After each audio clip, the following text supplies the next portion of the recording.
بسم الله الرحمن الرحیم. قدرمن دوستانو السلام علیکم.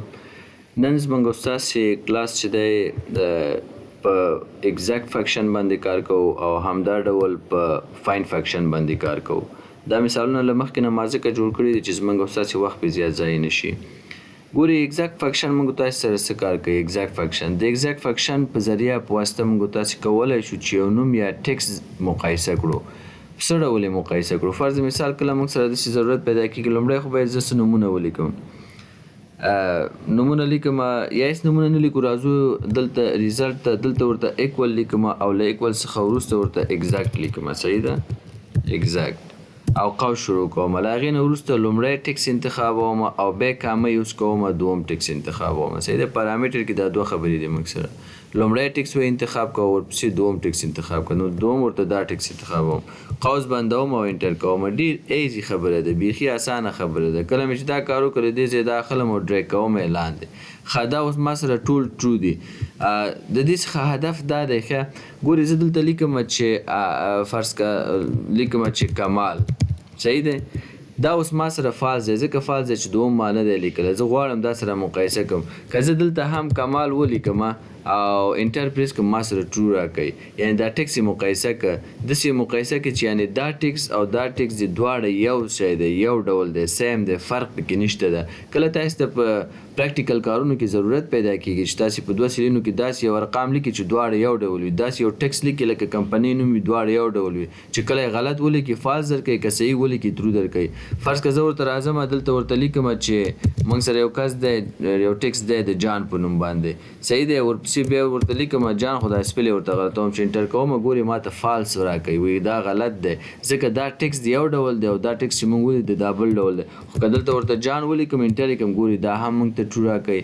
دلته ورته راځم فرض که لیکم چې خان او ټیپ او بیا ورته خان لیکم انټر پریس کوم، دا به هم موږ ته فرض صحیح راکوي. ګورې د سره به ورته راشو او دلته به ورته سکو، دا به راونیسو او ډریګ به یې کړو لاندې همداسې، او همدا ډول دا به راونیسو او دا به هم ډریګ کړو لاندې. دلته زه اوس ورته لیکم چې خان. صحیح دی؟ او له هغې څخه وروسته بیا هم دلته ورته خان لیکم، وایي ټرو دی. ورپسې بیا زه لیکم چې موږ سره بل دی یونس، او وروسته بیا ورته یونس لیکم او ګورې دا وایي هم موږ سره ټرو دی. نو په دې شکل باندې موږ او تاسې کولی شو چې دغه کمپریسن یا مقایسه وکړو د ایگزیکټ فنکشن په واسطه باندې. ایگزیکټ یعنی مشخص یو واحد، لکه موږ سره یو نوم دی د جان په نوم باندې یا د کمال په نوم باندې، ولې دغه سیم نوم یا د کمپنۍ نیم یا یو بل ډول چې ستاسې څه ډول ضرورت وي سیم غواړئ چې ولیکل شي او هغه کې غلطي ونه شي، نو تاسې دغه ایگزیکټ فنکشن پې آن کوئ. کله هم که تاسې غلطي کوئ په هغه سیلونو کې، نو تاسې ته ټرو او فالس وارننګ دلته درکوي چې دا ټرو دی او دا فالس دی. ورپسې راځو دومه خبره، دوم زموږ د فایند فنکشن دی.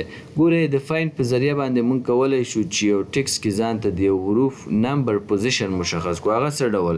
فرض که زه راځم لیکم دلته ځان سره یو څه کسان، کمال لیکم، یونس لیکم، یونس به ورته ولیکو، همدا ډول جان به ورته ولیکو، همدا ډول امیر به ورته ولیکو او زمان به ورته ولیکو. دا کسان دي موږ سره فرض کړه د دې پوزیشنونه لیکو چې انجینر دی، دا هم انجینر دی، دا هم انجینر دی او دا هم موږ سره څنګه دی انجینر دی، نو دې ته به هم انجینر ولیکو. ښه له دې وروسته راځو دې ته سیلریانې فرض کړه انتخابو چې 12,000 او دا به ورته راواخلو او ډریګ به یې کړو لاندې، یا به دا ټول انتخاب کو، کنټرول ډي به یې کړو چې فیل ډن شي. ښه اوس خو موږ سره دا مثال جوړ شو. اوس راځو ریزلټ ده. ایکول ورته لیکو، د ایکول څخه وروسته ورته فایند لیکو، قوس شروع کوو. نو دلته ګورې پارامتر کې موږ ته څو خبرې راکوي. فایند ټیکس، ویتن ټیکس، سټارټ نمبر، درې خبرې دي. اول وایي فایند ټیکس، ته غواړې چې څه شی ځان ته پیدا کړي. فایند ټیکس کم کرکټر غواړې چې ځان ته پیدا کړي.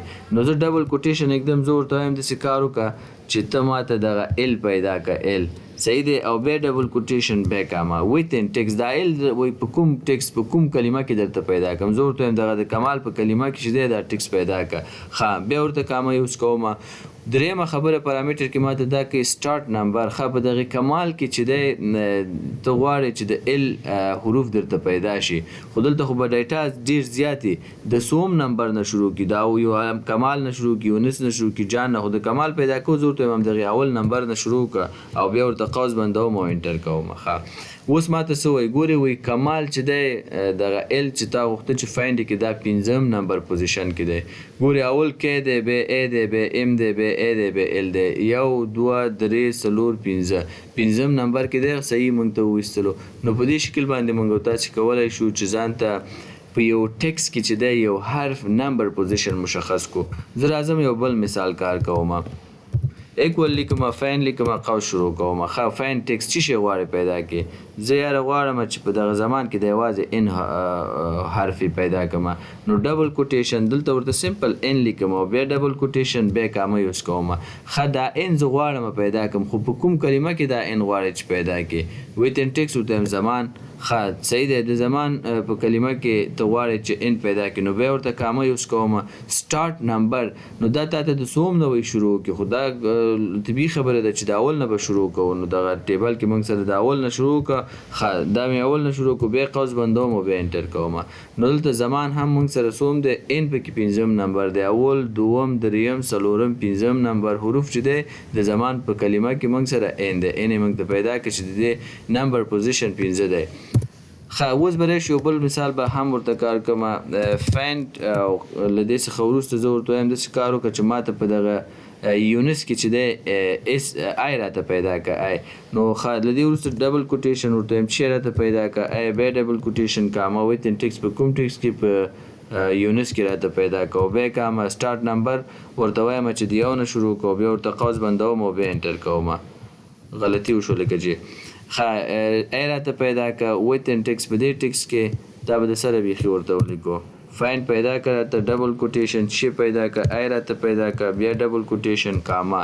ښه ویتن ټکس په کوم ټکس کې پیدا کړه؟ په دغه فرض کې یونس کې پیدا کړه. ښه بیا کاما له دې څخه وروسته سټارټ نمبر. ښه سټارټ نمبر زه ورته وایم چې د یو نه شروع کړه.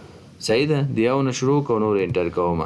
ګورې په درېیم نمبر پوزیشن یې موږ سره درېیم دی، لکه د آی نمبر پوزیشن په دغه یونس کلمه کې موږ سره 3 دی. یو 2 3 درېیم حروف موږ سره آی دی که نه، او د آی موږ ته پیدا کړو. نو موږ سره دا دوه ډېر ایزي فکشن دي چې یو هم موږ سره ایگزیکټ فکشن و چې موږ تاسې په واسطه ټکس کمپریسن کولی شو، همدا ډول بل موږ سره د فایند و چې موږ تاسې کولی شو په یو ټکس کې مشخص نمبر پوزیشنز پیدا کړو. نو انشاءالله په راتلونکي درسونو کې به په نورو فکشنونو باندې کار وکړو. د نن ورځې لپاره همدغه فکشن بس ده. دا ډېر یو ساده او ایزي فکشن ده، خو په ډېرو ځایونو کې کارآمد ده او تاسې ترې نه کولی شئ چې ضرورت په وخت کې استفاده وکړئ.